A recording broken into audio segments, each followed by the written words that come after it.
ಓಂ ಶಾಂತಿ. ಇಂದಿನ ದಿನಾಂಕ 21/4/2021. ಪ್ರಾರ್ಥ ಮುರಳಿ ಬಾಪ್ತಾದ ಮಧುಬನ.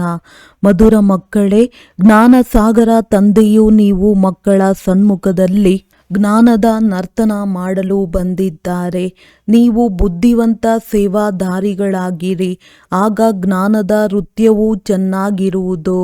ಪ್ರಶ್ನೆ: ಸಂಗಮ ಯುಗದಲ್ಲಿ ನೀವು ಮಕ್ಕಳು ಯಾವ ಹವ್ಯಾಸವನ್ನು ಮಾಡಿಕೊಳ್ಳುತ್ತೀರಿ? ಉತ್ತರ: ನೆನಪಿನಲ್ಲಿರುವ ಹವ್ಯಾಸ. ಇದೇ ಆತ್ಮಿಕ ಹವ್ಯಾಸವಾಗಿದೆ. ಈ ಹವ್ಯಾಸದ ಜೊತೆಗೆ ನೀವು ದಿವ್ಯ ಮತ್ತು ಅಲೌಕಿಕ ಕರ್ಮವನ್ನು ಮಾಡಬೇಕಾಗಿದೆ. ನೀವು ಬ್ರಾಹ್ಮಣರಾಗಿದ್ದೀರಿ. ಎಲ್ಲರಿಗೆ ನೀವು ಸತ್ಯವಾದ ಕಥೆಯನ್ನು ಅವಶ್ಯವಾಗಿ ತಿಳಿಸಬೇಕಾಗಿದೆ. ನೀವು ಮಕ್ಕಳಲ್ಲಿ ಸರ್ವೀಸಿನ ಹವ್ಯಾಸವೂ ಇರಬೇಕು. ಗೀತೆ.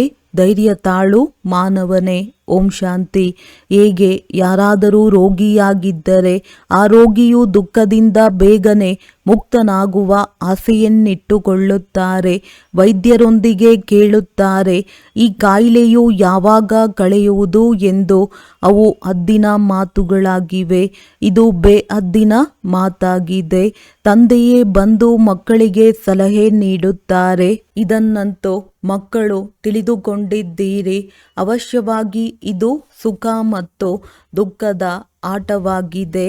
ಹಾಗೆ ಹೇಳುವುದಾದರೆ, ನೀವು ಮಕ್ಕಳಿಗೆ ಸತ್ಯಯುಗದಲ್ಲಿ ಹೋಗುವುದಕ್ಕಿಂತಲೂ ಹೆಚ್ಚು ಲಾಭವು ಇಲ್ಲಿದೆ. ನೀವು ತಿಳಿದುಕೊಂಡಿದ್ದೀರಿ, ಈ ಸಮಯದಲ್ಲಿ ನಾವು ಈಶ್ವರನ ಮಡಿಲಿನಲ್ಲಿದ್ದೇವೆ, ಈಶ್ವರಿಯ ಸಂತಾನರಾಗಿದ್ದೇವೆ. ಈ ಸಮಯದಲ್ಲಿ ನಮ್ಮದು ಬಹಳ ಶ್ರೇಷ್ಠಾತಿ ಶ್ರೇಷ್ಠ ಗುಪ್ತ ಮಹಿಮೆ ಆಗಿದೆ. ಮನುಷ್ಯ ಮಾತ್ರರು ತಂದೆಯನ್ನು ಶಿವ, ಈಶ್ವರ, ಭಗವಂತನೆಂದು ಹೇಳುತ್ತಾರೆ, ಆದರೆ ಅರಿತುಕೊಂಡಿಲ್ಲ. ಕೇವಲ ಕರೆಯುತ್ತಿರುತ್ತಾರೆ. ಡ್ರಾಮಾ ಅನುಸಾರವೇ ಈ ರೀತಿಯಾಗಿದೆ.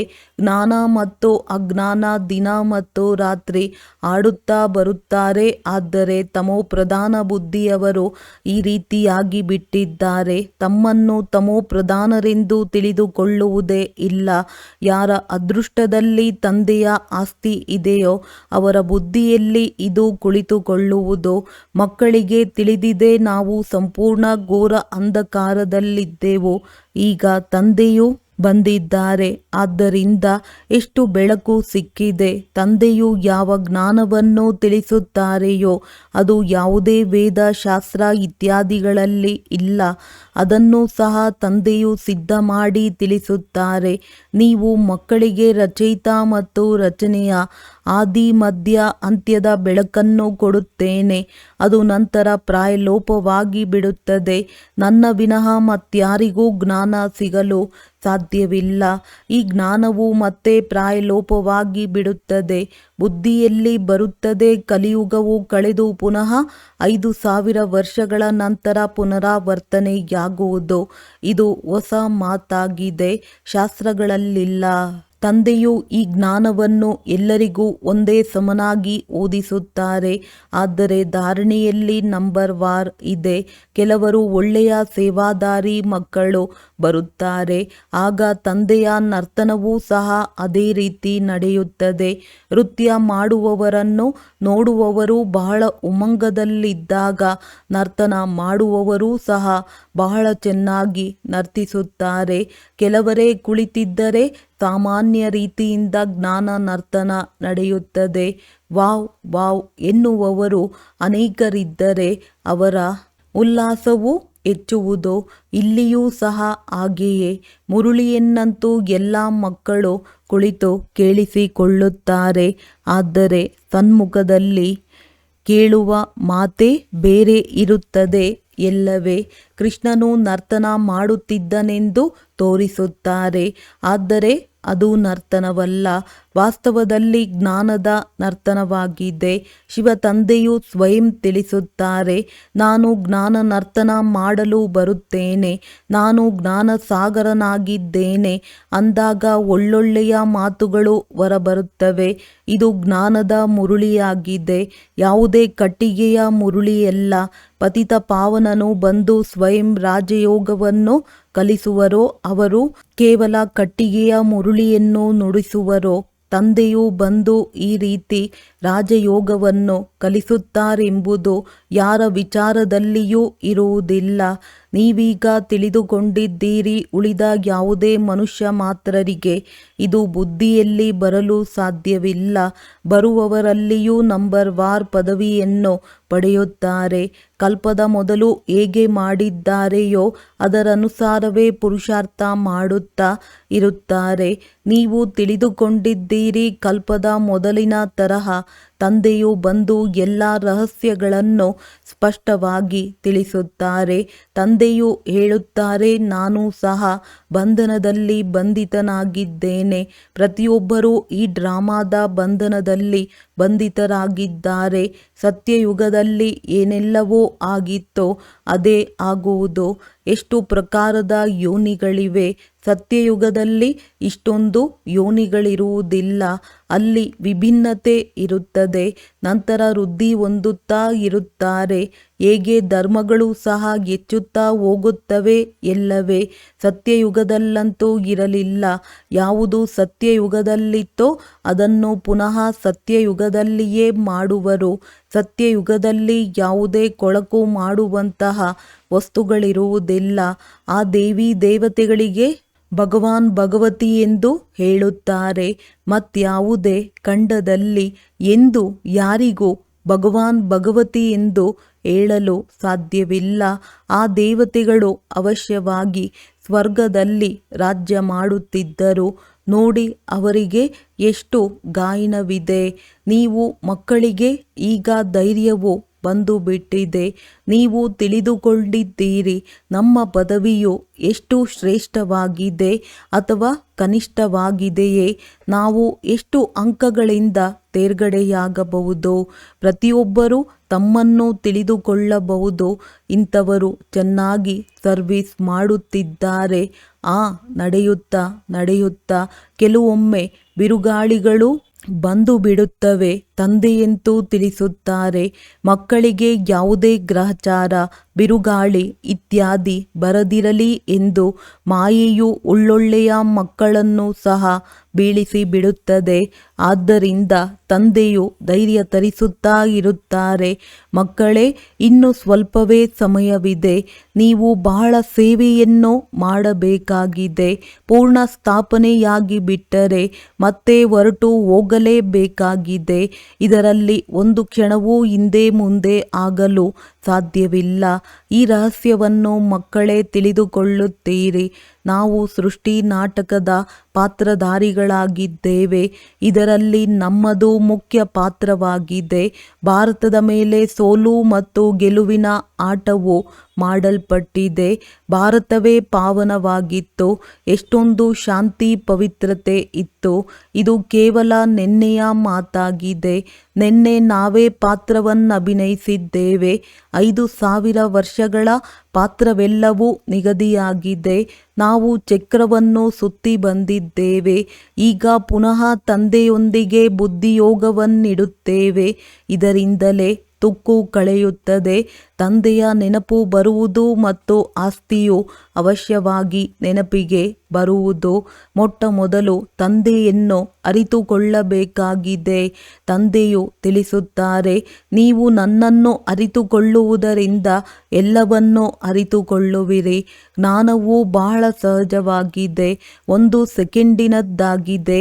ಆದರೂ ಸಹ ತಂದೆಯು ತಿಳಿಸುತ್ತಲೇ ಇರುತ್ತಾರೆ, ಜ್ಞಾನದ ಅಂಶಗಳನ್ನು ಕೊಡುತ್ತಲೇ ಇರುತ್ತಾರೆ. ಮುಖ್ಯ ಮಾತಾಗಿದೆ ಮನ್ಮನಾಭವ. ಇದರಲ್ಲಿಯೂ ವಿಘ್ನಗಳು ಬರುತ್ತವೆ. ದೇಹಾಭಿಮಾನವು ಬರುವುದರಿಂದ ಮತ್ತೆ ಅನೇಕ ಪ್ರಕಾರದ ತೊಂದರೆಗಳು ಬಂದು ಬಿಡುತ್ತವೆ. ಯೋಗದಲ್ಲಿರುವುದಕ್ಕೂ ಬಿಡುವುದಿಲ್ಲ. ಹೇಗೆ ಭಕ್ತಿ ಮಾರ್ಗದಲ್ಲಿ ಕೃಷ್ಣನ ನೆನಪಿನಲ್ಲಿ ಕುಳಿತುಕೊಂಡಾಗ ಬುದ್ಧಿಯು ಎಲ್ಲೆಲ್ಲಿಯೋ ಓಡಿ ಹೋಗುತ್ತದೆ. ಭಕ್ತಿಯ ಅನುಭವವಂತೂ ಎಲ್ಲರಿಗೂ ಇದೆ. ಈ ಜನ್ಮದ ಮಾತಾಗಿದೆ. ಈ ಜನ್ಮವನ್ನು ಅರಿತುಕೊಂಡಾಗ ಇಂದಿನ ಜನ್ಮಗಳನ್ನು ಅಲ್ಪ ಸ್ವಲ್ಪ ಅರಿತುಕೊಳ್ಳಬಹುದು.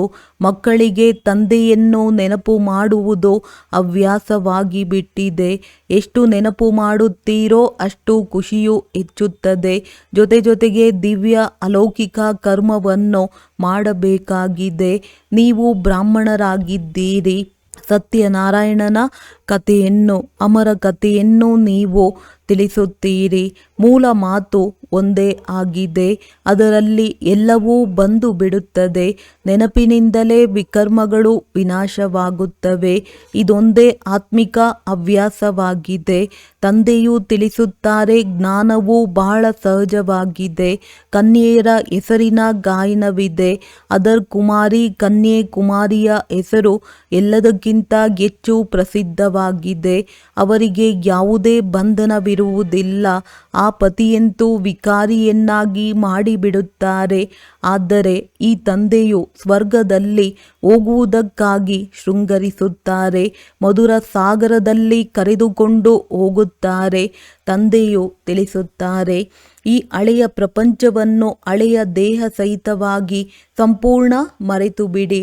ಆತ್ಮವು ಹೇಳುತ್ತದೆ, ನಾವು 84 ಜನ್ಮಗಳನ್ನು ಪೂರ್ಣ ಮಾಡಿದ್ದೇವೆ.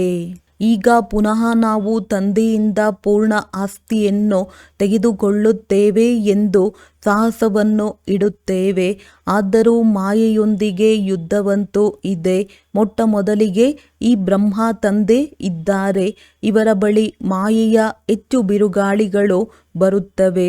ಅನೇಕರು ಹೋಗಿ ಬಾಬಾ ನಮಗೆ ಈ ರೀತಿ ಆಗುತ್ತದೆ ಎಂದು ಹೇಳುತ್ತಾರೆ. ಅದಕ್ಕೆ ತಂದೆಯು ತಿಳಿಸುತ್ತಾರೆ, ಮಕ್ಕಳೇ, ಹೌದು ಮಕ್ಕಳೇ, ಈ ಬಿರುಗಾಳಿಗಳಂತೂ ಬಂದೇ ಬರುತ್ತವೆ. ಇವೆಲ್ಲವೂ ಮೊದಲು ನನ್ನ ಬಳಿ ಬರುತ್ತವೆ. ಎಲ್ಲರೂ ಅಂತಿಮದಲ್ಲಿಯೇ ಕರ್ಮಾತೀತ ಸ್ಥಿತಿಯನ್ನು ಹೊಂದುವರು. ಇದೇನು ಹೊಸ ಮಾತಲ್ಲ. ಕಲ್ಪದ ಮೊದಲು ಆಗಿತ್ತು. ನಾಟಕದಲ್ಲಿ ಪಾತ್ರವನ್ನಭಿನಯಿಸಿದ್ದೀರಿ. ಈಗ ಹಿಂತಿರುಗಿ ಮನೆಗೆ ಹೋಗುತ್ತೀರಿ. ಇದು ಚೈತನ್ಯ ನಾಟಕವಾಗಿದೆ. ಮಕ್ಕಳಿಗೆ ತಿಳಿದಿದೆ, ಈ ಹಳೆಯ ಪ್ರಪಂಚವು ನರಕವಾಗಿದೆ. ಈ ಲಕ್ಷ್ಮೀನಾರಾಯಣರು ಶಿರಸಾಗರದಲ್ಲಿದ್ದರು ಎಂದು ಹೇಳಿ ಇವರಿಗೆ ಎಷ್ಟೋ ಒಳ್ಳೊಳ್ಳೆಯ ಮಂದಿರಗಳನ್ನು ಕಟ್ಟಿಸುತ್ತಾರೆ. ಮೊಟ್ಟ ಮೊದಲು ಮಂದಿರವನ್ನು ಕಟ್ಟಿಸುವಾಗ ಸರೋವರವನ್ನು ಮಾಡಿ ವಿಷ್ಣುವಿನ ಮೂರ್ತಿಯನ್ನು ಕೂರಿಸಿರಬೇಕು. ಬಹಳ ಒಳ್ಳೊಳ್ಳೆಯ ಚಿತ್ರಗಳನ್ನು ಮಾಡಿ ಪೂಜೆ ಮಾಡುತ್ತಿದ್ದರು. ಆ ಸಮಯದಲ್ಲಂತೂ ಎಲ್ಲವೂ ಬಹಳ ಅಗ್ಗವಾಗಿತ್ತು. ಈ ಬಾಬಾರವರು ಎಲ್ಲವನ್ನೂ ನೋಡಿದ್ದಾರೆ. ಅವಶ್ಯವಾಗಿ ಈ ಭಾರತವು ಎಷ್ಟೊಂದು ಪವಿತ್ರ ಶಿರಸಾಗರವಾಗಿತ್ತು. ಹಾಲು ತುಪ್ಪದ ನದಿಗಳು ಹರಿಯುತ್ತಿತ್ತು. ಅಂದರೆ ಅಲ್ಲಿನ ಸಮೃದ್ಧಿಯನ್ನು ಮಹಿಮೆ ಮಾಡಿದ್ದಾರೆ. ಸ್ವರ್ಗದ ಹೆಸರು ಹೇಳುತ್ತಿದ್ದಂತೆಯೇ ಬಾಯಲ್ಲಿ ನೀರು ಬರುತ್ತದೆ.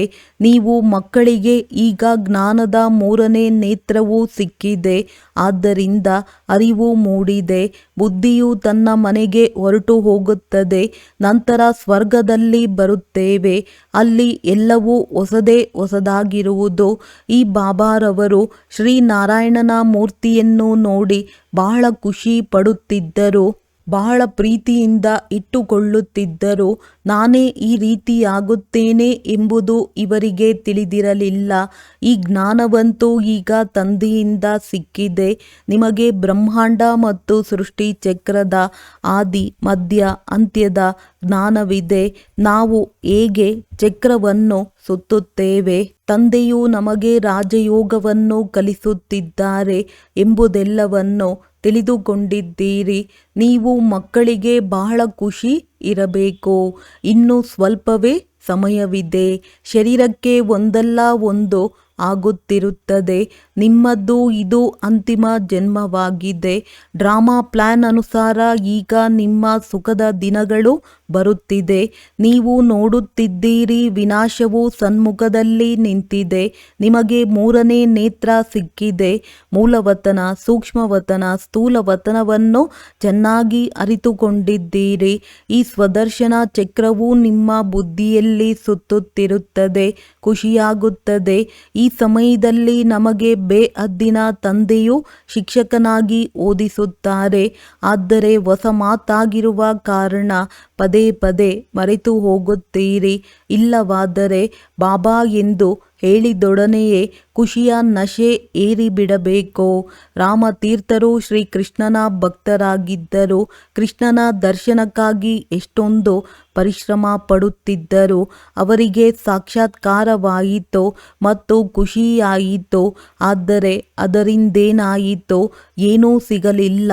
ಇಲ್ಲಂತೂ ನೀವು ಮಕ್ಕಳಿಗೆ ಖುಷಿಯೂ ಇದೆ, ಏಕೆಂದರೆ 21 ಜನ್ಮಗಳಿಗಾಗಿ ನಾವು ಇಷ್ಟು ಶ್ರೇಷ್ಠ ಪದವಿಯನ್ನು ಪಡೆಯುತ್ತೇವೆಂದು ನಿಮಗೆ ತಿಳಿದಿದೆ. ಮುಕ್ಕಾಲು ಭಾಗ ನೀವು ಸುಖಿಯಾಗಿರುತ್ತೀರಿ. ಒಂದು ವೇಳೆ ಸುಖ ದುಃಖವು ಸರಾಸರಿ ಇದ್ದರೂ ಸಹ ಲಾಭವಿಲ್ಲ. ನೀವು 3 ಭಾಗ ಸುಖದಲ್ಲಿರುತ್ತೀರಿ. ನಿಮ್ಮಂತಹ ಸುಖವನ್ನು ಮತ್ಯಾರೂ ನೋಡಲು ಸಾಧ್ಯವಿಲ್ಲ. ನಿಮಗಾಗಿ ಅಪಾರ ಸುಖವಿದೆ. ಮಹಾನ್ ಸುಖದಲ್ಲಿ ದುಃಖದ ಬಗ್ಗೆ ತಿಳಿಯುವುದೇ ಇಲ್ಲ. ಸಂಗಮದಲ್ಲಿ ನೀವು ಎರಡನ್ನೂ ತಿಳಿದುಕೊಳ್ಳುತ್ತೀರಿ. ನಾವೀಗ ದುಃಖದಿಂದ ಸುಖದಲ್ಲಿ ಹೋಗುತ್ತಿದ್ದೇವೆ. ಮುಖವು ದಿನದ ಕಡೆಯೂ ಮತ್ತು ಕಾಲು ರಾತ್ರಿಯ ಕಡೆಯೂ ಇದೆ. ಈ ಪ್ರಪಂಚವನ್ನು ಕಾಲಿನಿಂದ ಒದೆಯಬೇಕು, ಅರ್ಥಾತ್ ಬುದ್ಧಿಯಿಂದ ಮರೆಯಬೇಕಾಗಿದೆ. ಆತ್ಮಕ್ಕೆ ಗೊತ್ತಿದೆ, ಈಗ ಹಿಂತಿರುಗಿ ಮನೆಗೆ ಹೋಗಬೇಕಾಗಿದೆ. ಬಹಳ ಪಾತ್ರವನ್ನಭಿನಯಿಸಿದ್ದೀರಿ. ಹೀಗೆ ತನ್ನ ಜೊತೆ ಮಾತನಾಡಿಕೊಳ್ಳಬೇಕಾಗಿದೆ. ಈಗ ತಂದೆಯನ್ನು ಎಷ್ಟು ನೆನಪು ಮಾಡುವಿರೋ ಅಷ್ಟೇ ತುಕ್ಕು ಕಳೆಯುವುದು.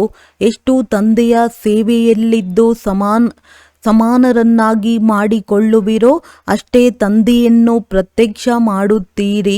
ಈಗ ಮನೆಗೆ ಹೋಗಬೇಕಾಗಿದೆ ಎಂಬುದು ಬುದ್ಧಿಯಲ್ಲಿದೆ.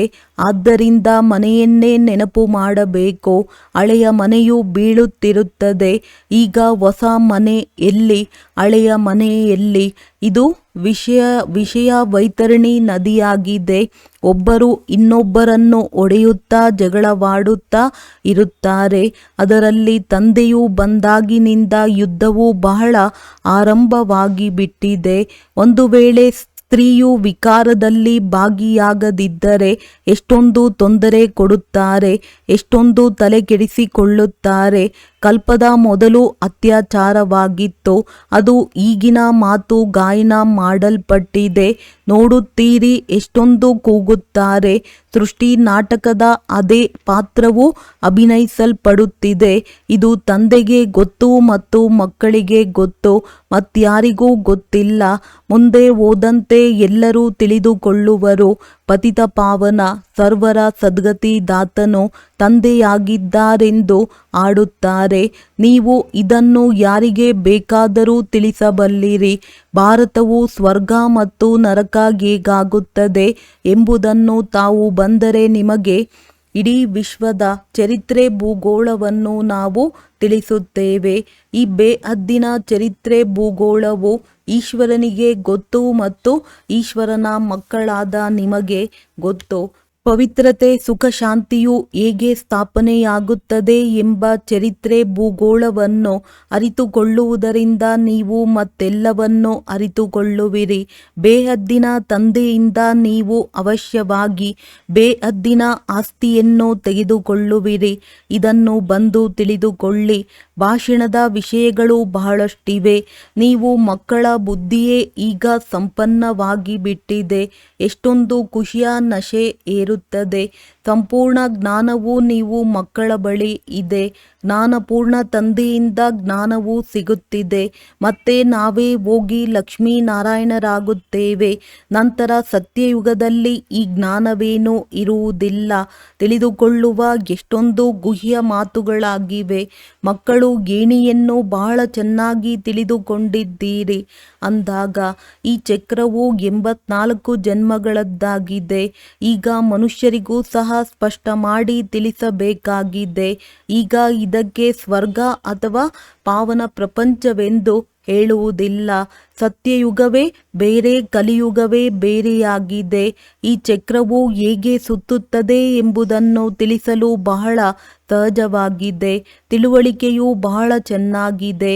ಆದರೆ ಪುರುಷಾರ್ಥ ಮಾಡಿ ನೆನಪಿನ ಯಾತ್ರೆಯಲ್ಲಿ ಇರಬೇಕು. ಇದು ಬಹಳ ಮಕ್ಕಳಿಂದ ಆಗುತ್ತಿಲ್ಲ. ಒಳ್ಳೆಯದು. ಮಧುರಾತಿ ಮಧುರ ಅಗಲಿ ಹೋಗಿ ಮರಳಿ ಸಿಕ್ಕಿರುವ ಮಕ್ಕಳ ಪ್ರತಿ ಮಾತ್ಪಿತಾ ಬಾಪ್ದಾದಾರವರ ನೆನಪು, ಪ್ರೀತಿ ಹಾಗೂ ಸುಪ್ರಭಾತ. ಆತ್ಮಿಕ ಮಕ್ಕಳಿಗೆ ಆತ್ಮಿಕ ತಂದೆಯ ನಮಸ್ತೆ. ಧಾರಣೆಗಾಗಿ ಮುಖ್ಯ ಸಾರ. ಈ ಹಳೆಯ ದೇಹ ಮತ್ತು ಪ್ರಪಂಚವನ್ನು ಬುದ್ಧಿಯಿಂದ ಮರೆತು ತಂದೆ ಮತ್ತು ಮನೆಯನ್ನು ನೆನಪು ಮಾಡಬೇಕಾಗಿದೆ. ಸದಾ ಇದೇ ಖುಷಿಯಲ್ಲಿರಿ. ಈಗ ನಮ್ಮ ಸುಖದ ದಿನಗಳು ಬಂದಿತೆಂದರೆ ಬಂದಿತು. ಜ್ಞಾನಪೂರ್ಣ ತಂದೆಯಿಂದ ಸಿಕ್ಕಿರುವ ಜ್ಞಾನವನ್ನು ಸ್ಮರಣೆ ಮಾಡಿ ಬುದ್ಧಿಯನ್ನು ಸಂಪನ್ನವನ್ನಾಗಿ ಇಟ್ಟುಕೊಳ್ಳಬೇಕಾಗಿದೆ. ದೇಹಾಭಿಮಾನದಲ್ಲಿ ಬಂದು ಎಂದು ಯಾವುದೇ ಪ್ರಕಾರದ ಗುಟುಕರಿಸಬಾರದು. ವರದಾನ: ಸದಾ ಏಕರಸ ಸ್ಥಿತಿಯ ಆಸನದಲ್ಲಿ ಕುಳಿತಿರುವಂತಹ ಬಾಪ್ ದಾದಾರವರ ಹೃದಯ ಸಿಂಹಾಸನಧಾರಿ ಭವ. ಅತ್ಯಂತ ಶ್ರೇಷ್ಠವಾದ ಸಿಂಹಾಸನವೆಂದರೆ ಬಾಪ್ ದಾದಾರವರ ಹೃದಯ ಸಿಂಹಾಸನಧಾರಿ ಆಗುವುದಾಗಿದೆ. ಆದರೆ ಈ ಸಿಂಹಾಸನದಲ್ಲಿ ಕುಳಿತುಕೊಳ್ಳುವುದಕ್ಕಾಗಿ ಅಚಲ, ಅಡೋಲ, ಏಕರಸ ಸ್ಥಿತಿಯ ಸಿಂಹಾಸನವಿರಬೇಕು. ಒಂದು ವೇಳೆ ಈ ಸ್ಥಿತಿಯ ಸಿಂಹಾಸನದಲ್ಲಿ ಸ್ಥಿತರಾಗದಿದ್ದರೆ ಬಾಪ್ ದಾದಾರವರ ಹೃದಯವೆಂಬ ಸಿಂಹಾಸನದಲ್ಲಿಯೂ ಸ್ಥಿತರಾಗಲು ಸಾಧ್ಯವಿಲ್ಲ. ಇದಕ್ಕಾಗಿ ತಮ್ಮ ಭ್ರುಕುಟಿಯ ಸಿಂಹಾಸನದಲ್ಲಿ ಅಕಾಲ ಮೂರ್ತಿಯಾಗಿ ಸ್ಥಿತರಾಗಿ ಬಿಡಿ. ಈ ಸಿಂಹಾಸನದಿಂದ ಮತ್ತೆ ಮತ್ತೆ ಏರುಪೇರಾಗಬಾರದು. ಇದರಿಂದ ಬಾಪ್ ದಾದಾರವರ ಹೃದಯ ಸಿಂಹಾಸನದಲ್ಲಿ ಕುಳಿತುಕೊಳ್ಳಲು ಸಾಧ್ಯವಾಗುವುದು. ಸ್ಲೋಗನ್: ಶುಭ ಚಿಂತನೆಯ ಮೂಲಕ ನಕಾರಾತ್ಮಕವನ್ನು ಸಕಾರಾತ್ಮಕದಲ್ಲಿ ಪರಿವರ್ತನೆ ಮಾಡಿರಿ. ಅವ್ಯಕ್ತ ಸೂಚನೆ: ಮಹಾನರಾಗಲು ಮಧುರತೆ ಮತ್ತು ನಮ್ರತೆಯ ಗುಣ ಧಾರಣೆ ಮಾಡಿ. ಬ್ರಹ್ಮ ತಂದೆ ತಮ್ಮ ಪ್ರತಿ ಮಗುವಿನ ಚೆಹರೆಯಲ್ಲಿ ಒಂದು ಸದಾ ಆತ್ಮೀಯತೆಯ ಮುಗುಳ್ನಗೆಯನ್ನು ನೋಡಲು ಬಯಸುತ್ತಾರೆ ಮತ್ತು ಇನ್ನೊಂದು ಮುಖದಿಂದ ಸದಾ ಮಧುರ ಮಾತುಗಳನ್ನು ಕೇಳಲು ಬಯಸುತ್ತಾರೆ. ಒಂದು ಶಬ್ದವು ಮಧುರತೆ ಇಲ್ಲದೆ ಇರಬಾರದು. ಚೆಹರೆಯಲ್ಲಿ ಆತ್ಮೀಯತೆ ಇರಲಿ, ಮುಖದಲ್ಲಿ ಮಧುರತೆ ಇರಲಿ ಮತ್ತು ಮನಸ್ಸು ಬುದ್ಧಿಯಲ್ಲಿ ಶುಭ ಭಾವನೆ, ದಯಾ ಹೃದಯದ ಭಾವನೆ, ದಾತಾತನದ ಭಾವನೆ, ಪ್ರತಿ ಹೆಜ್ಜೆಯಲ್ಲಿ ಫಾಲೋ ಫಾದರ್ ಇರಲಿ. ಇದೇ ಪಾಲನೆಯ ರಿಟರ್ನ್ ಆಗಿದೆ. ಒಳ್ಳೆಯದು. ಓಂ ಶಾಂತಿ.